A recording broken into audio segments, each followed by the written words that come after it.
Welcome, ladies and gentlemen, to Superintendents Unplugged, In Depth with Davis, the podcast where we'll dive deep into the world of educational leadership.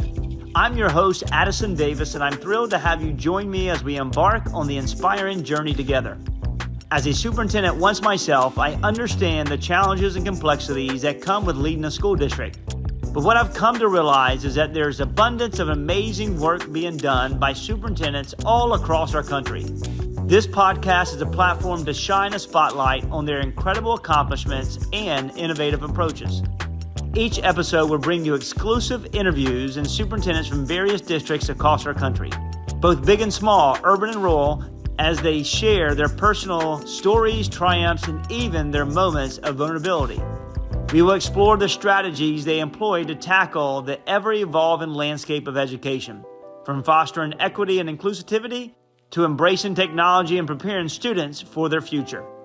But this podcast isn't just about showcasing success. It's about fostering a community of educational leaders who can learn from one another, share their experiences, and collectively navigate the complexities of our role. We'll discuss the tough topics as well, the difficult decisions, and the innovative solutions that are transforming education for the better. So while you're an educator, a parent, a student, or simply someone who's passionate about education, this podcast is for you. Superintendents Unplugged is your behind-the-scenes pass to the world of educational leadership, where we uncover the stories that inspire, motivate, and empower every one of us. Get ready to be inspired, challenged, and entertained as we embark on this incredible journey together. I can't wait to introduce you to the remarkable superintendents who are changing the educational landscape one district at a time. Welcome to another episode of Superintendents Unplugged, In Depth with Davis. I'm your host, Addison Davis, here live in Dallas, Texas at the Council of Great City Schools 68th Annual Conference. We have superintendents all over the place, school boards all over the place, all talking about best practice. But today we have a treat with one of the best superintendents in the nation. And we have Brent Jones. Thanks for being here. Really appreciate it. Seattle Public Schools, doing some really cool things in Seattle. So, so far, how's the conference been? Oh, the conference has been great, Addison. Thank you for having me on your show today. So many people doing innovative work all around the country. Yeah. I'm here to steal all the best ideas and bring them back to Seattle and try to implement them right away. So y'all heard, those who are listening and watching, Brent's all over it. He's got people in these sessions. He brought his local foundation, alliance, and then school board members. So you have a great presence here. Yeah, we have a big support team here, really trying to understand what are other districts doing. Love it. Where are they having struggles? Where are they having opportunities? Where are the points of innovation, and how can they, as a governance body, as a foundation, as community members? I actually have my Seattle Council PTSA here. Yeah. What can we do as an ecosystem to really bring change, enduring change to Seattle? Love it. I mean, one thing that we look at organizations around the U.S. and we talk about big urban school districts. You can't do it in isolations. From, actively, for you creating a model of bringing PTA, bringing your, educational foundation, bringing school board members, bringing educational experts from your team, and you being here, it sends a true message to Seattle that we're serious about accelerating the work every single day. And you know what? From organizations that may just show up with superintendents or one or two, bring the team to this event. It's one of the best events in the nation to be able to attend, to listen, learn, and to grow. I commend and applaud you for that, man. Thank you. Well, to extend that, in Seattle, I'm fortunate to have a great relationship with the mayor of our city. That's all. That's needed. Yes. We also have a really good relationship with philanthropy and with civic organizations. And that embodies kind of the partnership you see here showing up at Council for Great City Schools. We can't do it alone, like you said. We need an entire community to come behind us and support us and to lift us up so that we can support students. And so that whole ecosystem of us coming together is really important. That's awesome, man. And you know what? For me, I've got a chance to, the last year, and since council last year, to learn about a lot who you are, the great core values you and your family have. for those who are watching, did you ever think you'd be a superintendent? Your journey through this educational process, did you ever think that you'd be sitting in the superintendent role? Not at all, Addison. And, I come from a line of educators. My mother was a school teacher in our school district. In Seattle? In Seattle, Oh. yes. And it's in my DNA. There you go. Frankly, Addison, I was resistant to being a superintendent. Okay. I've been an They're assistant. dragging you into it. I've been an assistant superintendent. I've been a vice chancellor. I've been a lot of number 2 positions, and I saw how challenging that seat is. And it's no less challenging now, Sure. but it's a calling, and it's a mission, and it's enduring, really good work, and so I'm really pleased to be in the seat. So in the pipeline, you talk about mom here, right? Yes. How long did mom teach? Wow, mom taught for about 20 years. Wow. And then she moved on to the higher ed, did some work up there with the community college system. Good for her. As I followed in her footsteps, I worked in the community college system as well. So I'm into education and all aspects of it, from pre-K all the way to higher education. Yes. So in this continuum, mom's in education, does some K-12 work, higher education. You start in higher education, start to go in the K-12 work. Doesn't stop there. You have a first-round draft pick, your best friend, the love of your life, Janine, who's also in higher education as well. Yeah. And she's doing some great things. Yeah, Janine is actually my smarter half, my better half, my kinder half. I had that with Natalie. Yeah, and she's an associate dean, the College of Education at the University of Washington. That's awesome. And so you can imagine what our dinner table conversations are like. Education, or is it put on pause? Yes, and she's into mental health. She's a trained psychologist. Wow. She trains school psychologists, and really trying to elevate that practice. And frankly, mental health has been a stigma for many years. To be able to speak to that, she's bringing that forward in a way that, let's open up that conversation. Wow. Let's create the resources. Let's create the infrastructure to support students as they go through and matriculate through their journey. That's awesome, man. Yeah. And you know what? While I love going to hanging out with both of you, I feel like y'all are way more smarter than I am, and loving to engage in it. But Seattle, fortunate to have you. Yes. And let's just say this: in the last couple of weeks, an extension was provided to you. Yes. You know what? And that extension shows the care, your worth to the community, your body of work in Seattle. I mean, and we talk about superintendents across the nation. Extensions are hard. They're difficult to find the right timing when that takes place. Yes. Boards are smarter to do it earlier than later in the Yes. superintendent candidacy side of it. You know what? You got a multi-year extension, and you know what? Congrats to you. Thank you. That's hard work. And that process, stressful, not stressful for those who are listening, watching. It's always a stressful process when you're being evaluated on your work. Fair. But I do believe that this extension is representative of the stability that our board sees in me and in us and the work that we're doing together. We've done a lot of work on governance. We've done a lot of work on infrastructure to really bring stability and consistency and predictability to our district. And I believe our board is saying turnover at the top spot is not good for the district, but they're also saying Brent Jones is the one who's going to help us move through those things. I believe that. Everything I read, see, and hear and listen, Brent Jones, a guy creating magic every single day. And we talk about organizationally, we talk about structurally. You've had to be creative and also innovative with structural opportunities in Seattle as well. Yeah. And even though we may see a little bit of decline across the nation in, and I would say enrollment, you're still being innovative with current facilities, new facilities. What's going on with that in Seattle? Well, there's a lot of change happening, and we inherited a structural deficit when I came in, and the reason I call it a structural deficit is because we never really saw it because we had one-time funds to actually plug the gaps. And so with the removal of those one-time funds, ESSER money, we had some money to hold harmless around transportation costs and enrollment declines. All those monies are gone. So we've had to face a deficit. And in the state of Washington, we cannot submit a budget that's unbalanced. Right. Every year we have to do that. So we've had to look and dig deep and understand what can we do from how do we gain efficiencies? How do we look at structural pieces? And so I started down the path of talking with my community about school consolidation. Sure. And we called That's it tough within itself. Yeah, we called it creating a system of well-resourced schools. And one of the things that we were trying to do is really stabilize the workforce. Right.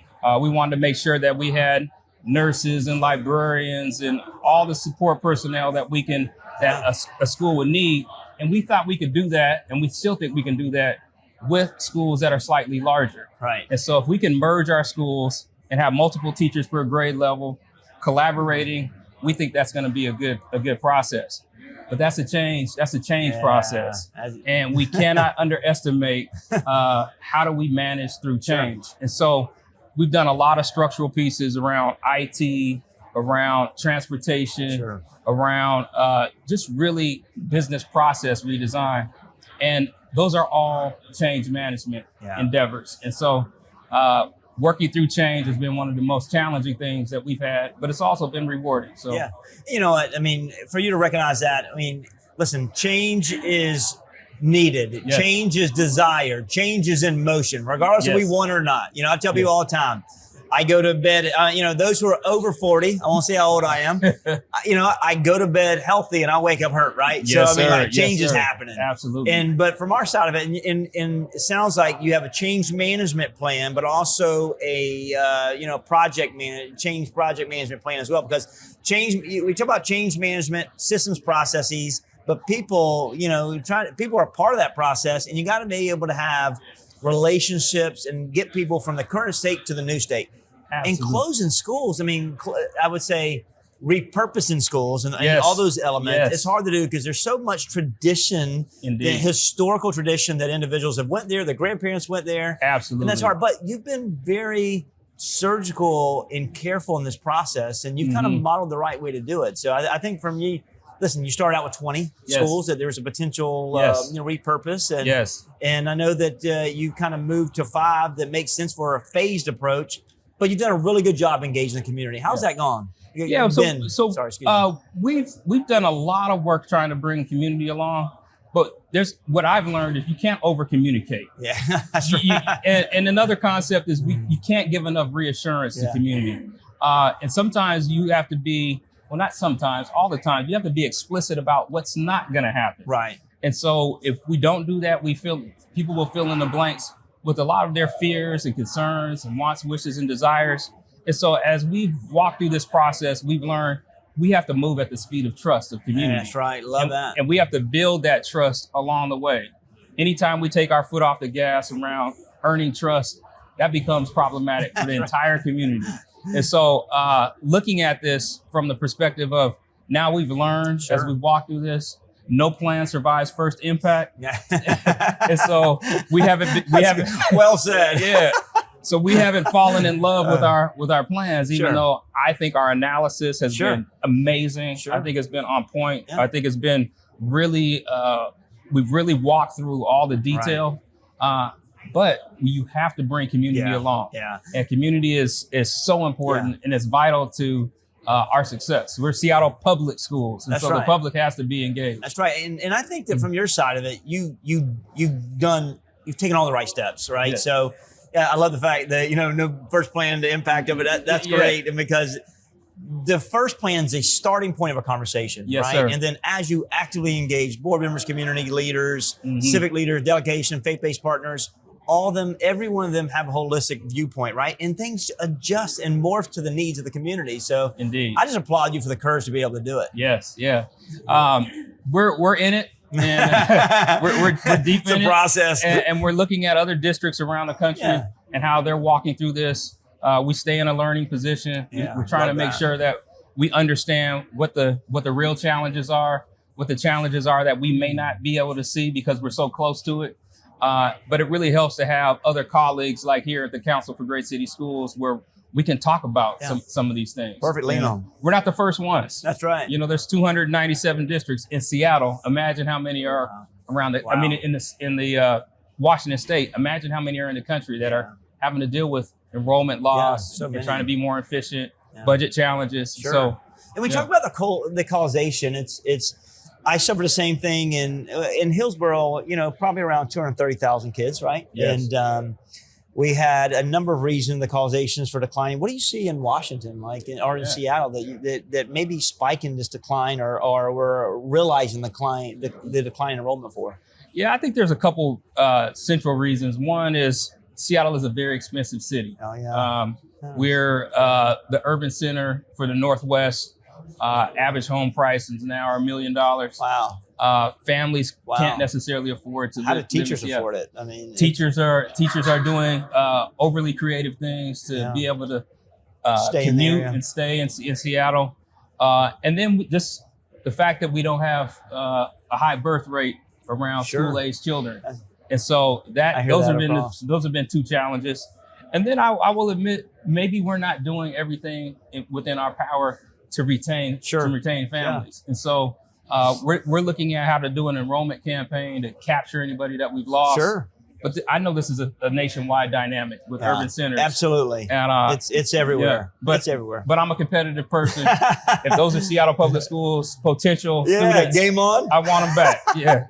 So those who are watching, if you're in the area of Seattle and you have young ones or listening young ones, Seattle Public Schools is the place for the greatest leader to be able to do that. Then let's talk about some of the great successes that you've had. I mean, the extension validates your work. Yes. Anything that you want to highlight to say, you know what? These are some cool things that we've done, or cool things that we are on the rise to do.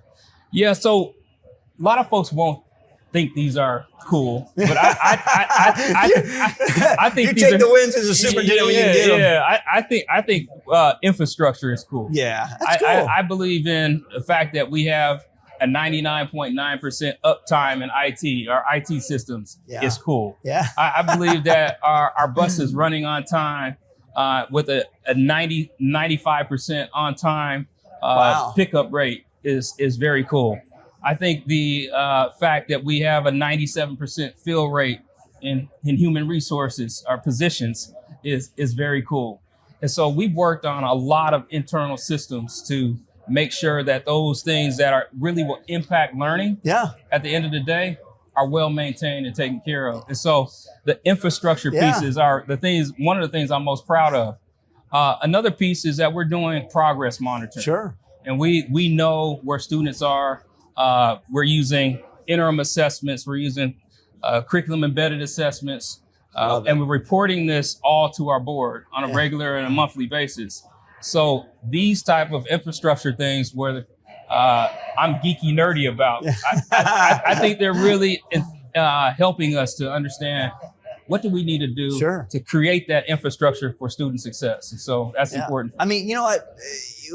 There's so many things we could talk about and in our time together, but things you talked about, like buses on time, at infrastructure and IT clicking and moving, every second to be interactive for kids, looking at progress monitor, providing, prescribed learning for children, providing the board with analytical updates so they can determine their academic return on investment. All those are elements that are really, it's awesome you're doing those things and they stay in the forefront of it. So I think they're cool. Yes. And I see the pride, because if we can't get kids in the seat on time, that really matters. Absolutely. So we're proud of those things, and we keep our eye on the prize. It's always about student outcomes.